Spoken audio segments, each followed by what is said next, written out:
que ahora ya hemos empezado el segundo semestre del año, ¿no? Y para este segundo semestre del año queremos seguir un tema general que es el mismo del retiro para estar en sintonía con lo que veremos allí, que el tema general es equipados para la victoria. Así hemos llamado a nuestro retiro, como un tema general, la idea que se cubre estos 3 días, equipados para la victoria.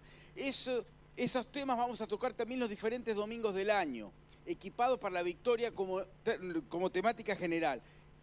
Y tenemos ahí unos versículos que dicen, 1 Corintios 15, 57, pero gracias a Dios que nos da la victoria por medio de nuestro Señor Jesucristo.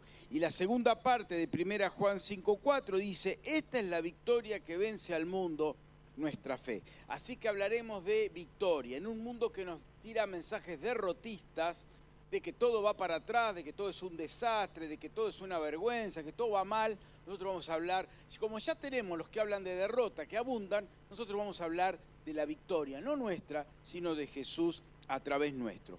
Pero en julio, ya hemos pasado los primeros domingos, siempre seguirá el Entre Amigos, por supuesto, pero en julio, hoy más los 2 domingos que quedan, hablaremos de victoria sobre el mal. Dentro del tema general de equipados para la victoria, victoria sobre el mal. Y hoy en particular hablaremos de victoria sobre las tentaciones. Victoria sobre las tentaciones. Así que es el tema que nos ocuparemos de hoy. Tentación es una palabra que la conocemos mucho, hasta aparece en películas, está muy general, a veces usan en las propagandas, dejate tentar por este producto de primera calidad, bueno, el dejarnos tentar como sinónimo de algo lindo, pero a veces lo usamos, me tienta ver esa comida ahí sobre la mesa. Siempre vieron que hablo de comida los domingos a esta hora, para hacerlo sufrir un poquito, ¿no? Bien, bueno, ¿qué es tentación? Definámoslo, es un deseo. Es un impulso de hacer algo, algo que nos resulta atractivo. Para que haya tentación hay atracción. Es un impulso, un deseo de hacer algo que nos resulta atractivo, pero que es dañino para nosotros o va en contra de nuestros valores o es algo que sabemos que es incorrecto. Hay una atracción, hay algo que nos gusta, nos atrae, es una fuerza que sentimos a hacerlo, pero sabemos que ese algo es incorrecto o es dañino o va en contra de nuestros propios valores. Eso es básicamente una tentación. Si lo querés más simplificado, es una incitación a hacer el mal, una incitación hacia lo malo. Bien, vamos a tener un texto como referencia que podemos proyectar ahí, que es emblemático. Cuando hablamos de tentación hablamos siempre de este versículo, porque Santiago es muy claro, es un párrafo de unos versículos, es muy claro a la hora de expresar el desarrollo de la tentación. Dice, dichoso el que resiste, lo leo de la NBI, dichoso el que resiste la tentación, o bienaventurado el que resiste la tentación, porque al salir aprobado, recibirá la corona de vida que el Señor ha prometido a quienes lo aman. Que nadie al ser tentado diga, es Dios quien me tienta, porque Dios no puede ser tentado por el mal, ni tampoco tienta a nadie. Todo lo contrario, cada uno es tentado cuando sus propios malos deseos, otra versión usa la palabra más difícil, concupiscencia, cuando sus propios malos deseos lo arrastran y seducen. Luego, cuando el deseo ha concebido, engendra el pecado. Y el pecado, una vez que ha sido consumado, da a luz la muerte. Ahí Santiago describe como pasos, ¿no? Como etapas, como que no es una única acción, sino una suma de pequeñas acciones. Primero se genera un deseo inapropiado. Hay algo que atrae, porque si nada te atrae, no hay tentación.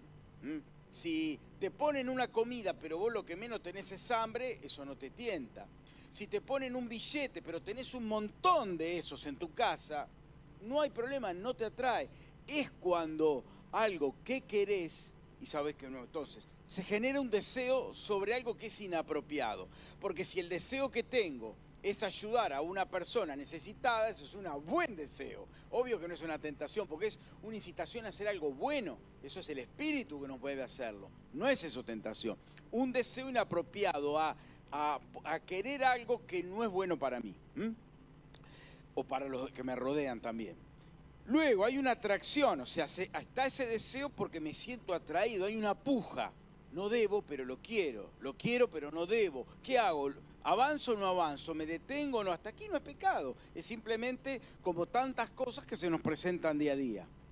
Pero ¿qué pasa cuando digo, más sí, me voy a dar el gusto, hace tanto, me vengo portando tan bien que algún pasito fuera, algún pequeño despiste no está tan mal? Entonces se le da luz verde, vamos, el deseo, le damos luz verde y buscando una estrategia para concretarlo. A ver, yo quiero eso, bueno, ya está, lo voy a hacer. Ahora digo, ¿cómo lo hago? Ya está, ya estás metido, ya avanzaste, ya pecaste.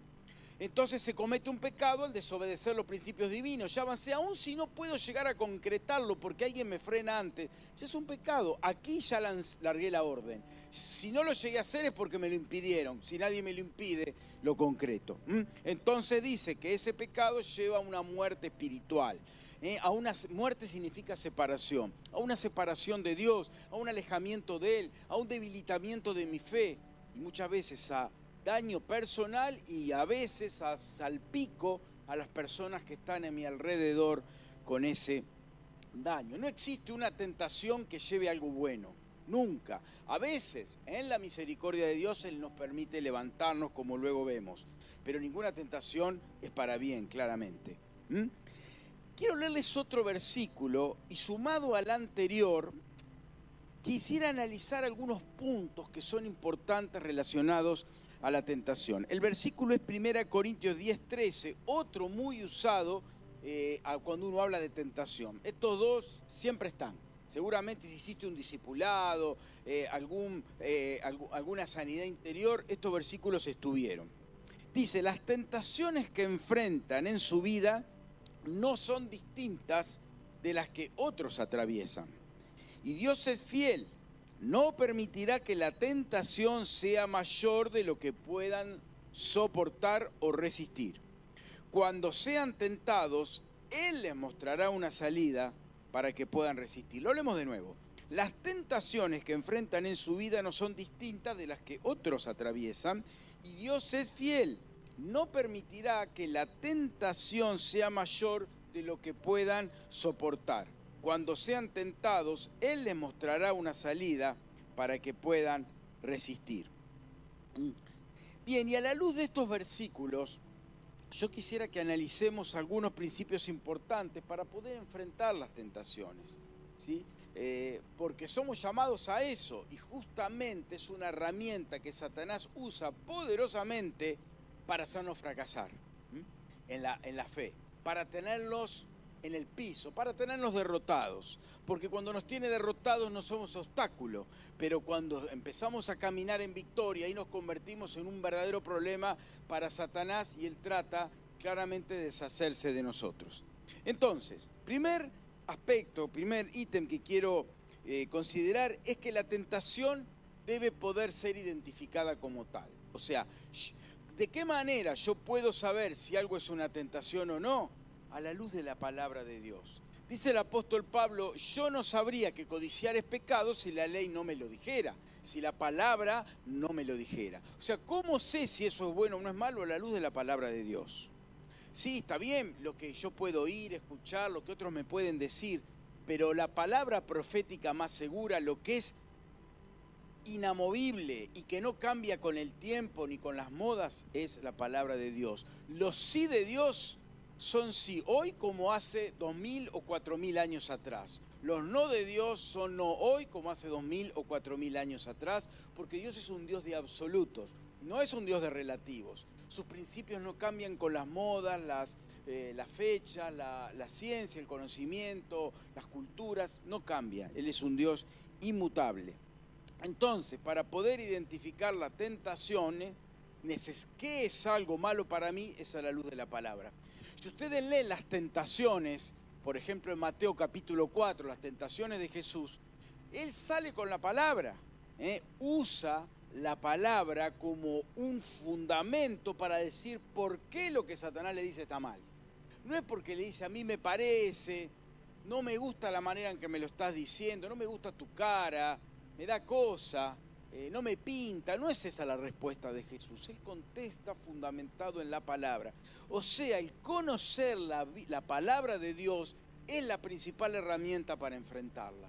Pero ¿cómo vas a conocer lo que está bien o lo que está mal si no consultás a la Biblia? Siempre ponemos el ejemplo tan común, tan conocido, de cuando tenés un electrodoméstico, si no lees el manual de instrucciones, puedes cometer desastres por no operarlo, por operarlo en desconocimiento y no consultando lo que te dice cómo hacerlo bien. Bueno, la palabra es el manual de vida de cómo hacer bien las cosas. Entonces, primero, la tentación debe ser identificada como tal.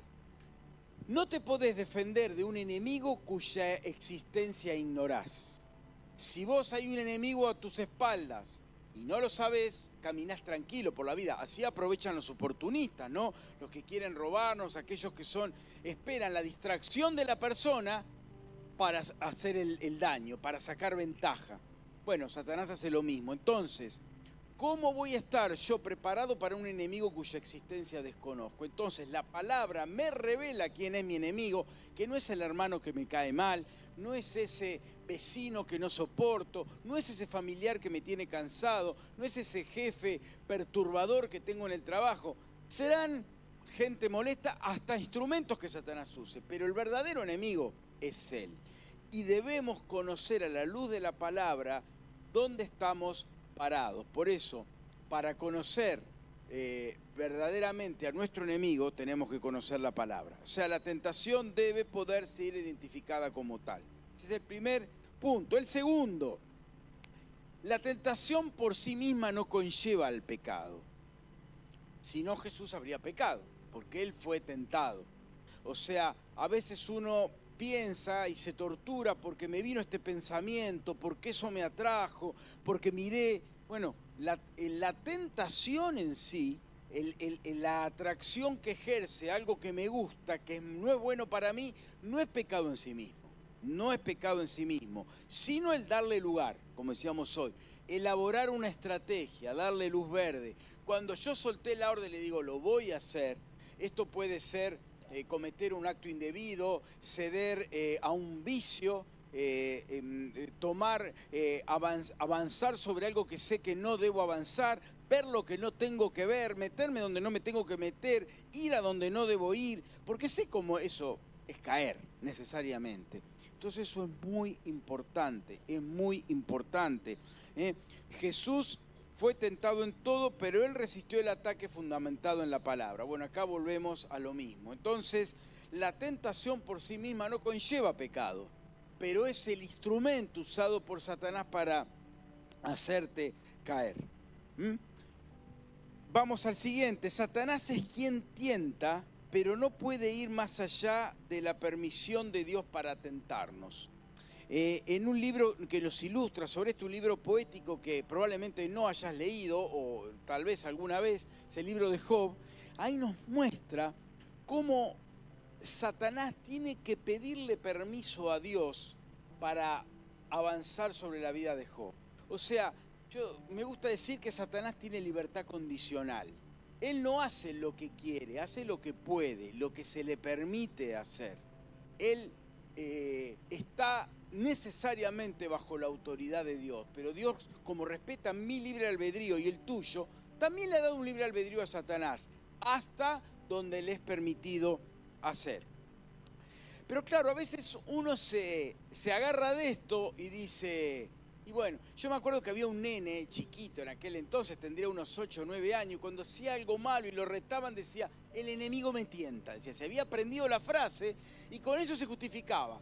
Podía romper algo, hacer un desastre, pero el enemigo me tienta. Entonces, esto es una respuesta muy simplista. Es decir, que yo soy un pobre títere de Satanás y no puedo hacer más nada que caer una y otra vez en sus tentaciones. Pero Satanás se agarra de algo que es de tu naturaleza pecaminosa, de tu inclinación al mal. O sea, él usa nuestra naturaleza caída, nuestra naturaleza pecaminosa para hacer lo que él quiere. O sea que tenemos el poder de Dios para decir que no. Ya lo hemos leído. Por supuesto que Satanás es el tentador, pero nosotros somos los que lo dejamos avanzar o no en nuestra vida. Tenemos autoridad de parte de Dios en Cristo para resistir la tentación. O sea, es una manera muy fácil de desligar responsabilidades diciéndole, es más o menos lo que hicieron Adán y Eva, ¿no? Adán dijo, es la mujer, y Eva dijo, no, es la serpiente. Y la serpiente quería echar la culpa a otro, y así somos. Yo no fui, y bueno, yo no me quedo otra. ¿Qué le va a hacer? Yo soy así. Dios me hizo así. Dios no te hizo así. Dios te hizo sin pecado. El pecado vino después, cuando tuviste conciencia del bien y del mal y decidiste hacer el mal. No existe el pecado original. Permitime decirte que vos y yo nacemos sin pecado, porque el pecado es computado en una persona cuando sabe qué es lo bueno y el mal. Mientras no hay discernimiento del bien y del mal, no se computa pecado.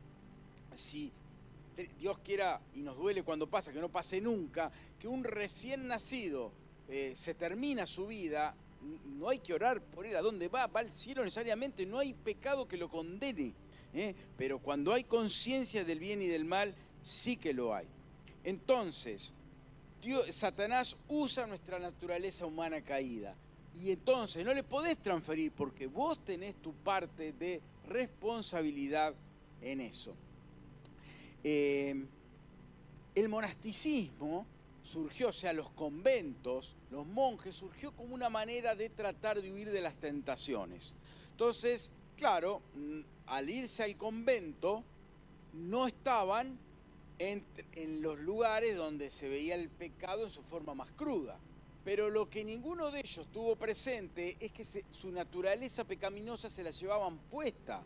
Entraban al convento, entraba dentro, y entonces aberraciones terribles ocurrían dentro de esos conventos, porque si bien no estaban los objetos más comunes, Satanás estaba allí y su naturaleza humana también.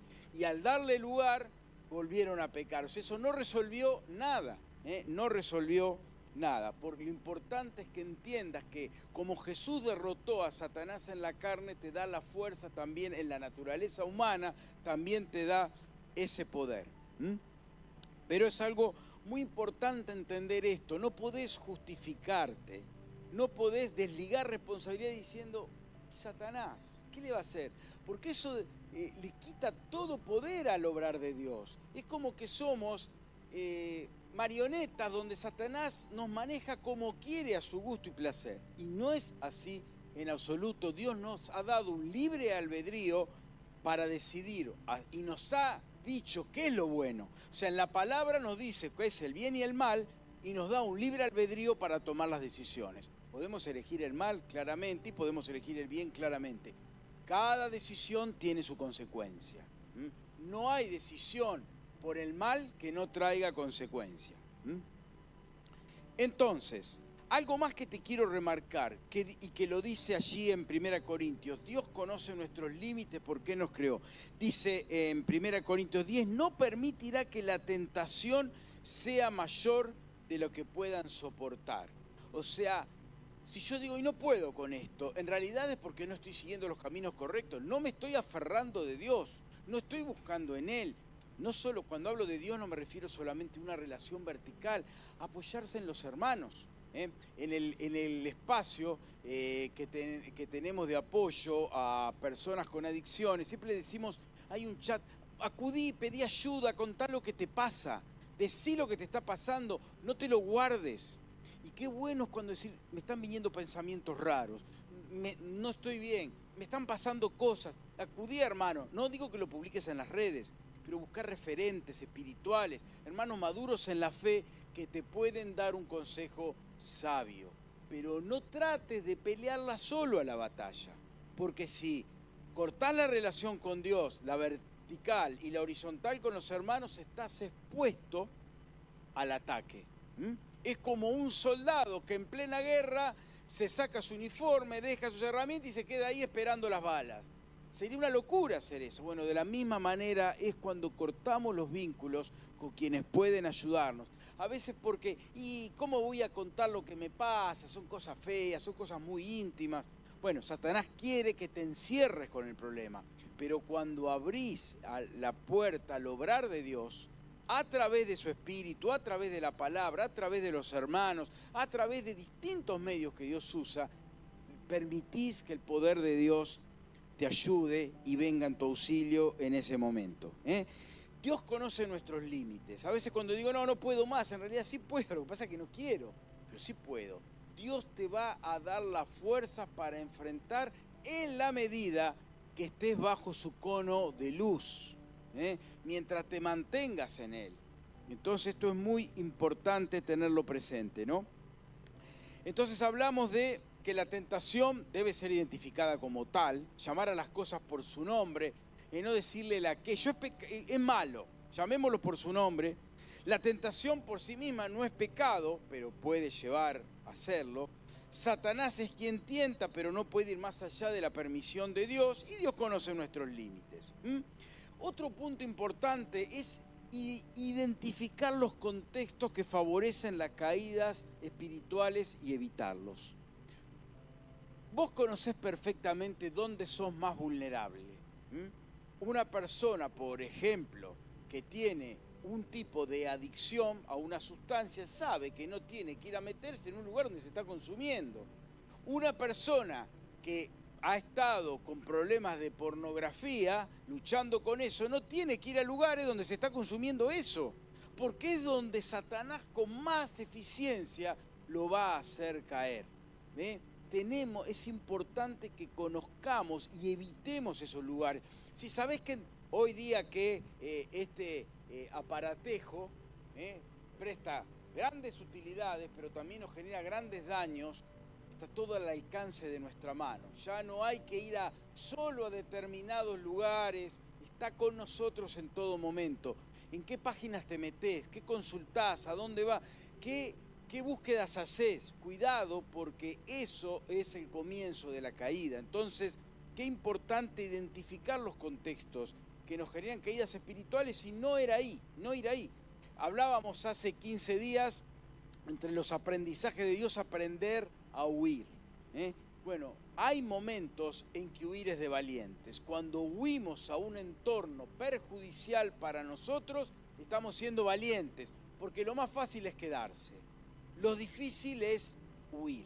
Entonces, yo te animo a que también hagas eso, tengas esa valentía, ese coraje, esa convicción para primero identificar los lugares perjudiciales y evitar eso. A veces son compañías, no lugares. A veces yo le digo, mira, es preferible quedar por maleducado y decirle, disculpame, pero yo en mi casa no te recibo. Te pido 1000 perdones, pero a mi casa no entras.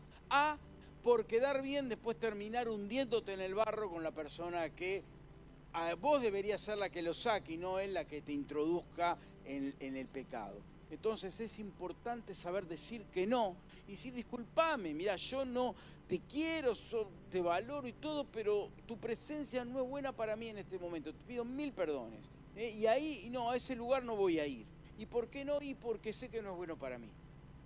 Decir que no, ahí es de valientes. Por eso es muy importante también identificar los contextos que favorecen nuestras caídas espirituales y evitarlos en lo posible. Obviamente, no estamos en una caja de cristal. Jesús en su oración en Juan 17 dice, están en el mundo, no te pido que los quites del mundo, sino que los guardes de él. Obvio que tenemos que ir a trabajar, no vivimos en una burbuja, tenés que ir a la escuela, tenés que ir a la universidad, tenés que coexistir y es bueno que generes amigos, vínculos. Lo importante es que esos vínculos sean para que vos los lleves a rescatarlos y no caer con ellos. Como dice ahí en Jeremías, conviértanse ellos a ti, pero tú no te conviertas a ellos.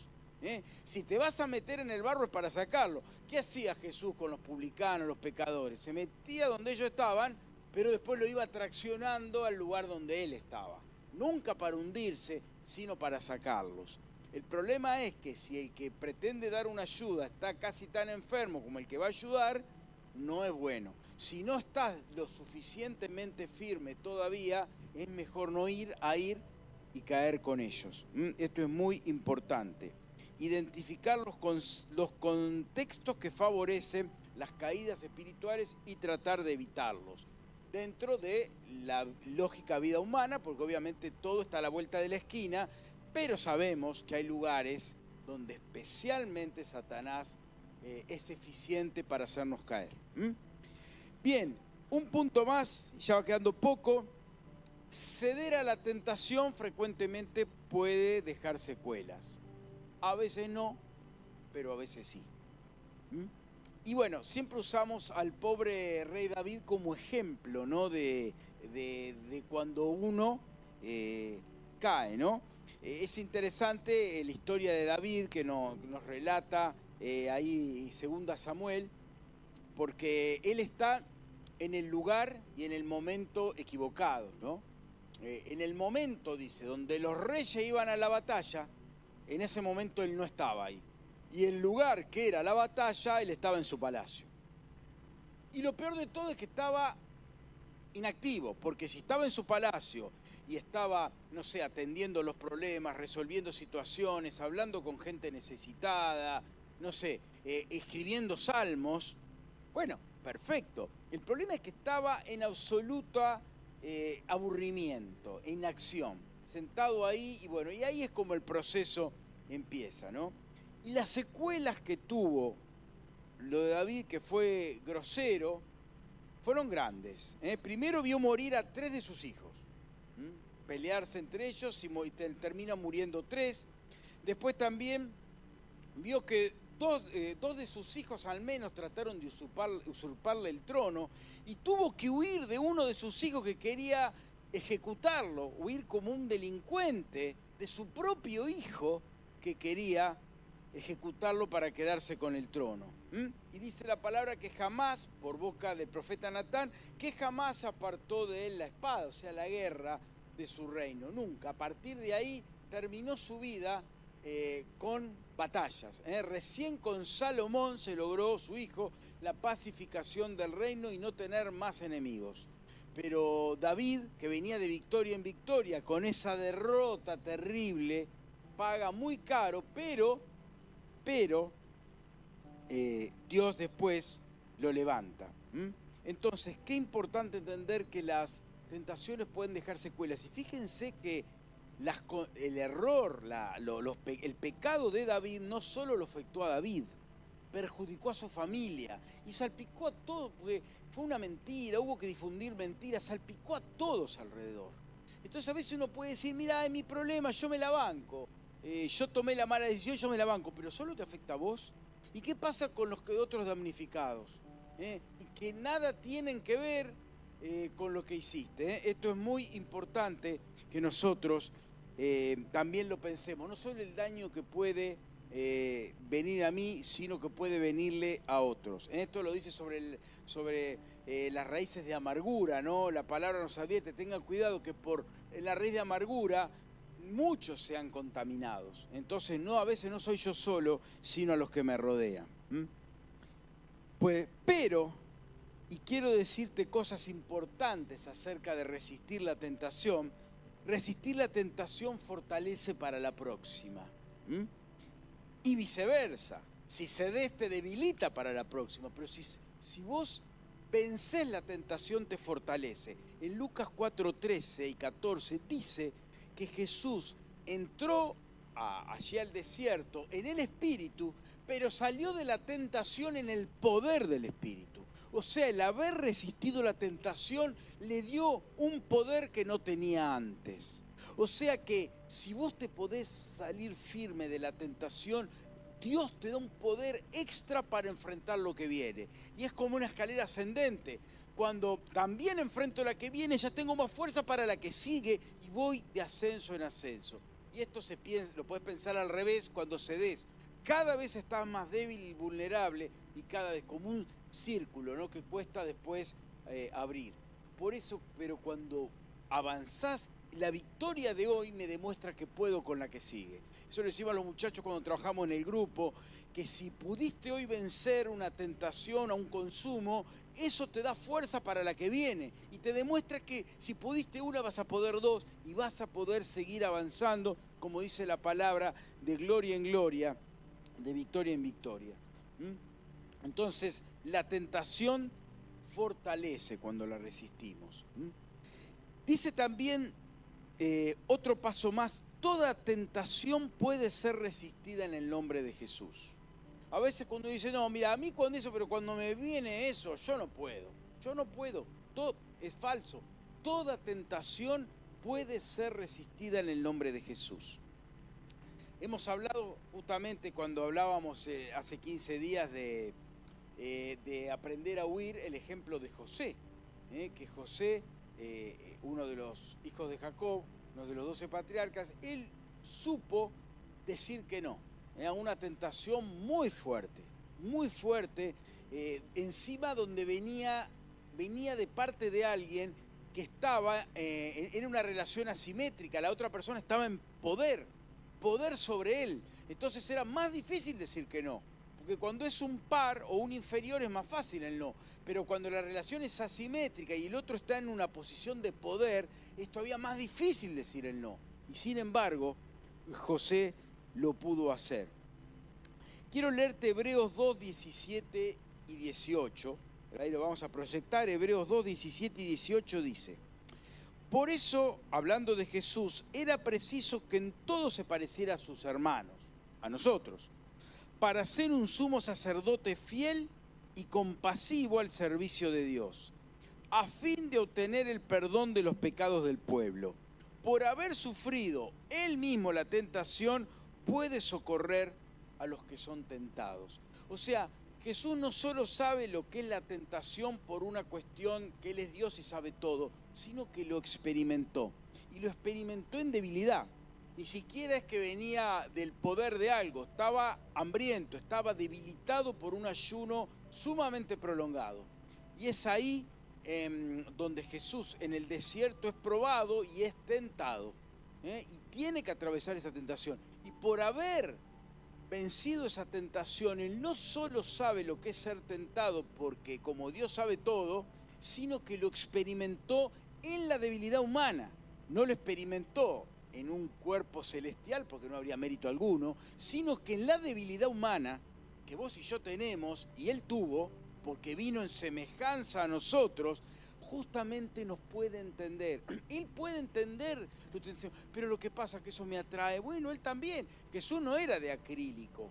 Cuando él era adolescente, también tuvo las tentaciones que tiene un adolescente, las tentaciones que tiene un joven, la tentación que tiene un adulto. Las atravesó y las vivió. El que las haya resistido no quiere decir que le haya sido fácil. No quiere decir que le haya sido fácil. Pero él supo decir que no cuando lo tuvo que decir y pudo enfrentarla. Por eso te entiende, no se entiende, porque él vivió, se puso tu camiseta y tus zapatos y vivió la misma lucha que vos y yo vivimos. Y en esa condición resistió. Entonces nos puede entender. Toda tentación puede ser resistida en el nombre de Jesús. Y él te entiende. Por eso cuando considerás, y bueno, pero Jesús a veces lo imaginamos como que él iba flotando en una nube de espiritualidad, pero él estaba metido en situaciones difíciles como cualquiera de nosotros. Y ahí en el desierto es muy contundente y clara el ataque que él recibe. Y estaba vulnerable, sumamente vulnerable, y se necesitó, después que él vence, que vinieran ángeles a sustentarlo, porque estaba al límite. Entonces estaba al límite de su capacidad de resistencia, y Dios envía ángeles a sacarlo de esa situación extrema. Y en esa condición resistió. Así que ninguno de nosotros tiene que ser una situación tan extrema, y tenemos a quien puede ayudarnos a salir. Y quiero decirte algo más, y esto lo hemos leído también arriba. Dice, bienaventurado cuando dice, aquí, dichoso el que resiste la tentación, dice Santiago 1:12, porque al salir aprobado, o sea, al vencer, al derrotar la tentación, al resistirla, recibirá la corona de vida que el Señor ha prometido a quienes lo aman. O sea, hay una bendición, hay una recompensa especial para el que resiste la tentación.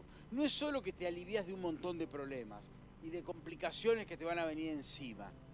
Es que Él te da una corona, una recompensa, una bendición a cada uno de los que resistimos esa tentación. Y esa es la promesa que allí Santiago nos hace.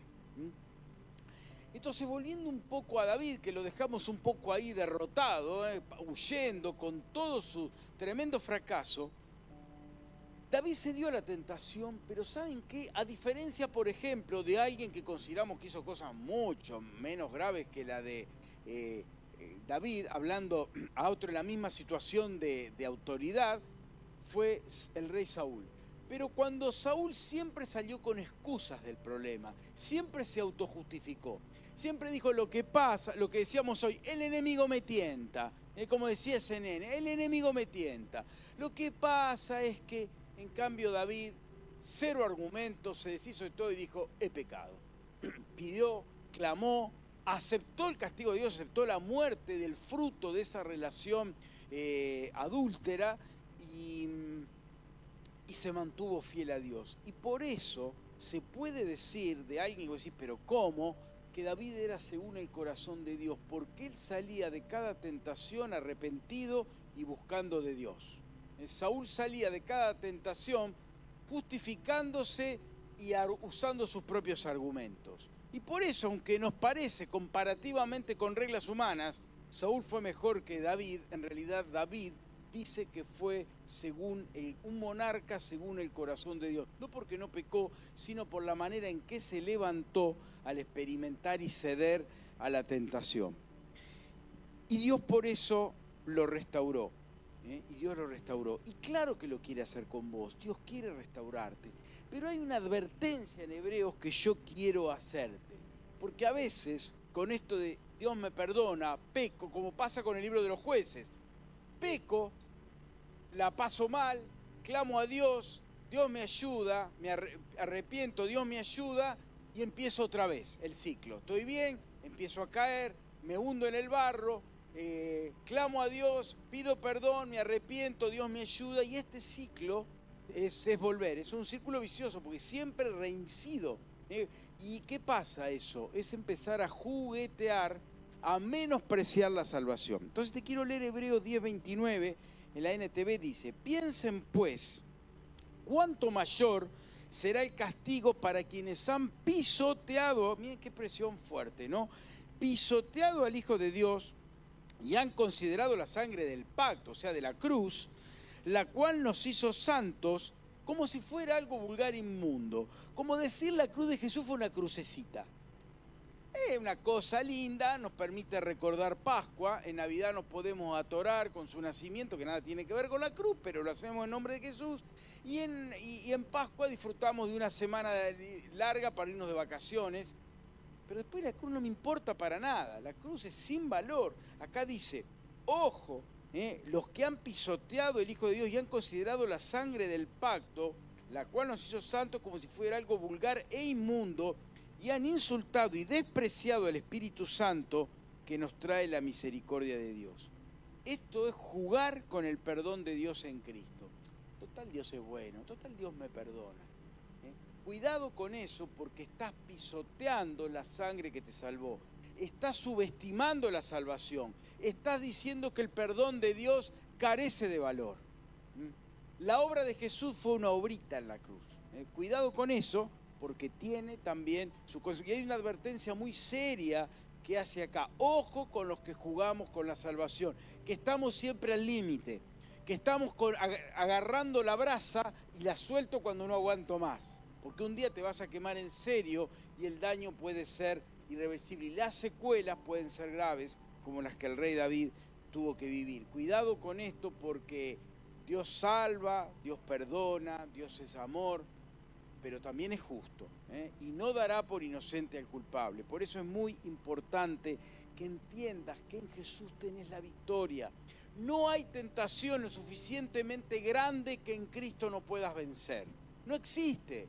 Por más que Satanás se esmere, mirá que lleva años practicando, pero por más grande y horrenda que pretenda ser la tentación que te ponga delante, es nada comparado al poder de Dios para dejarte salir adelante. Cristo nos dice en Romanos 8 que somos más que vencedores por medio de aquel que nos amó. Te quiero leer en Romanos 8, versos 5 y 6. Dice, y es interesante, según la traducción en lenguaje actual, dice, Romanos 8, del 5 al 6, dice, los que viven sin controlar sus malos deseos. Acordémonos que la tentación es un deseo inapropiado que se genera un impulso, una pulsión, una atracción a ceder. Los que viven sin controlar sus malos deseos, o sea, sin ponerlos bajo el control del espíritu, solo piensan en hacer lo malo. Pero los que viven obedeciendo al Espíritu Santo, solo piensan en hacer lo que desea el Espíritu. Si vivimos pensando en todo lo malo que nuestros cuerpos desean, entonces quedaremos separados de Dios. Fíjense que lo desean nuestros cuerpos, no mi naturaleza espiritual, es mi naturaleza caída, la pecaminosa, lo que la Biblia llama carne. Si vivimos pensando en todo lo malo que desean nuestros cuerpos, o sea, nuestra carne, nuestra naturaleza caída, entonces quedaremos separados de Dios. Pero si pensamos solo en lo que desea el Espíritu Santo, entonces tendremos vida eterna y paz. Ahí en Filipenses 4:8 nos dice en la Reina Valera, en esto piensen. O sea, ubica en tu cabeza los pensamientos de bendición. Quita lo que Satanás quiere poner. Sacá, deshacete de lo malo y ocupá tu cabeza con cosas de valor. Poné en tu mente pensamientos inspirados por el Espíritu Santo que vienen de la lectura y obediencia a la palabra y no lo que este sistema te ofrece a cada rato, porque el bombardeo es constante, sea que estés por la televisión, computadora, celular, vas por la Panamericana y ves carteles, es en todo momento el ataque, en todo momento es constante. Satanás, lo advierte el apóstol Pedro, anda como león rugiente buscando a quien devorar. Satanás no va a parar, no se va a tomar vacaciones, no hace piquetes, no se duerme, no se cansa. Él es para lo que está. Pero Jesús tampoco duerme, el Espíritu está, dice que no duerme el que guarda Israel. Él está para que podés acudir y en Cristo podés salir victorioso. Y acordate que la victoria de hoy te potencia para la victoria que viene después. Si en la tentación de hoy salís victorioso, vas a estar más fortalecido para la que viene, porque va a venir seguro. Si pensás que se acabaron, no se acabaron. Siguen y siguen. Cuando decimos la tentación es para los adolescentes, los jóvenes, quizás a ellos les pega más fuertemente, pero la tentación, todos somos tentados, no importa tu edad, tu sexo, tu realidad social, económica, el ataque va a venir porque Satanás se dedica a eso.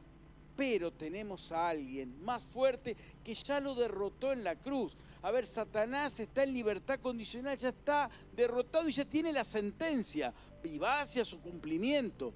Y quedará atado por los siglos de los siglos y nunca más podrá salir de la condena eterna que el Señor ha preparado para él. Pero mientras tanto, tenemos que seguir. ¿Y sabes qué?